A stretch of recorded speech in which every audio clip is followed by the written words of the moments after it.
It was when Emily was 4 years old, and she was absolutely perfect, everything great, all the milestones normal. And on the Saturday, she was perfectly well. And before she went to bed, she was running up and down the stairs. So I had no reason to think that anything terrible was coming. And then at 8 o'clock on the Sunday morning, I woke up and I looked at her and I saw a big blue mark on her cheek. And I thought, how did she get marker on her cheek? And then I pulled back the covers and I saw blue, black, going all the way up her legs. And her legs are turning black. And I just ran for the phone. I rang for an ambulance right away. They got her to Crumlin very, very fast. When we got there was a team of people waiting at the door for her. And she was actually dying in the ambulance. And they got her into intensive care very fast. And so for about 5 days she was dying.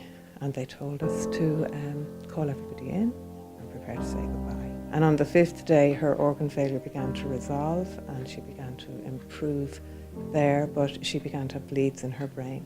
So her life became more secure on the 5th day, but it went after her brain. And she had multiple bleeds to the brain. She was in intensive care for another 3 weeks.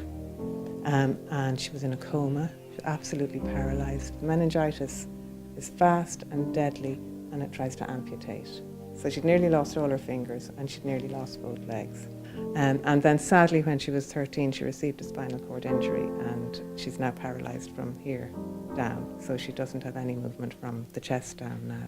We know from her radiography that it was a surgical accident where an item was placed into the cord by accident during the surgery, and so obviously Emily feels very angry at the surgeon and the surgical team. Everyday life is like a bad dream. You can't wake up from this spinal cord injury. This is another reason I want everyone to get the meningitis vaccine, so they don't have to go through what I had and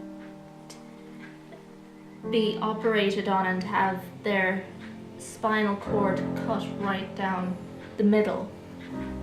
But I just want to be able to walk again.